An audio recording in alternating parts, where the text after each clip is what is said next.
The cold Montana wind howled through the valley, shaking the rusted mailbox in front of the Carter family's small farmhouse. 16-year-old Tyler Carter stood in the backyard, his breath visible in the chilly morning air. The sun had barely started to rise, casting a soft orange glow over the fields, but Tyler had been up for hours. A worn-out soccer ball sat at his feet, its faded black and white patches scuffed from years of practice. He tapped it forward, weaving between old milk bottles he had lined up as makeshift cones. His sneakers, once white, were now dull and frayed at the edges, but he didn't care. He had one goal in mind: to get better. Soccer wasn't popular in Copper Ridge, the small town where he lived. It was a place built for football, the American kind. Every fall, the high school football team ruled the town. Their games were packed with screaming fans. Their pictures hung on the walls of the local diner, and their names were printed in the newspaper. But soccer, no one cared about it.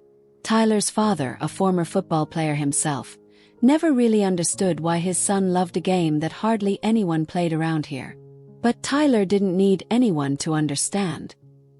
He just needed a ball, a patch of grass, and the determination to prove himself. His love for soccer started when he was 6 years old.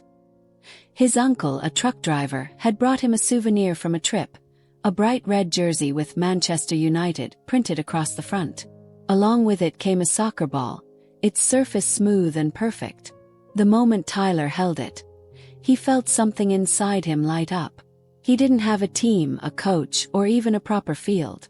But that never stopped him. By the time he was 10, he could juggle the ball for minutes without letting it touch the ground. His father would watch and shake his head. "Why don't you try football instead?" he asked one evening while they sat on the porch. Tyler just smiled. "I love this, Dad." His father sighed, ruffling his son's hair. "You're stubborn, kid." But loving the game wasn't enough. Without a real team, without anyone to compete against, he had no way to prove himself. At school, he tried convincing his classmates to play. Some joined him during lunch breaks, kicking the ball around for fun, but they never took it seriously. The school didn't even have a soccer program, and the nearest club was too far away. There was no way his family could afford the long drives or the fees. So Tyler trained alone. He sprinted up hills to build endurance, set up obstacle courses in his yard, and watched professional matches on his old laptop, studying every move. At night, he practiced under the dim glow of a flickering street lamp, dribbling through shadows. His only real opponent was Max, his border collie, who had an annoying habit of stealing the ball and refusing to give it back. No one believed in him. Not his teachers, not his classmates, not even his father, who still hoped he would change his mind and try out for football. But Tyler didn't need their belief. He had his own. One afternoon, while scrolling through an old soccer forum, he found something that made his heart race. There was an open tryout for a youth soccer academy in Bozeman, 3 hours away. It was one of the best in the state, a place where talented players got noticed by college scouts.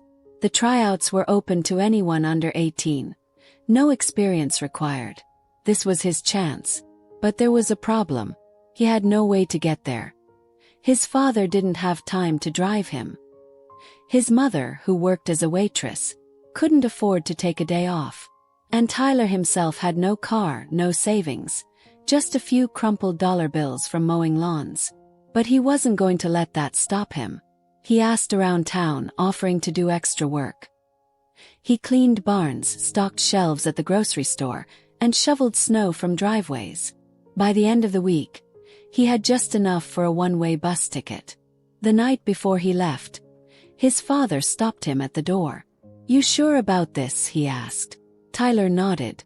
"More than anything." His father studied him for a moment, then reached into his pocket and handed him a $20 bill. "For food. You'll need it." It wasn't an "I believe in you," but it was something. When he arrived at the tryouts, he felt completely out of place. The other boys wore expensive cleats and team jerseys. They had real coaching, real experience. But when the whistle blew, Tyler forgot about all of that. He ran faster, moved sharper, and played harder than he ever had before. He dribbled past defenders like they weren't even there, passed with precision, and took every shot with confidence. Every hour he had spent training alone led to this moment. By the time the tryout ended, he was drenched in sweat, his legs aching, his lungs burning. But he had no regrets. As he was gathering his things, a tall man with sharp eyes approached him. "You play like someone with a fire inside," the man said. "Where did you learn?" Tyler hesitated, unsure how to answer. "On my own." The man raised an eyebrow. "No club?" Tyler shook his head. A small smile appeared on the man's face. He reached into his pocket and handed Tyler a business card. "Call me tomorrow," he said. "I think we can find a place for you here." Tyler stared at the card, his hands trembling. This was real. The academy. Real team. Chance. As he stepped onto the bus home, his heart felt lighter than ever before. This wasn't the end of his journey.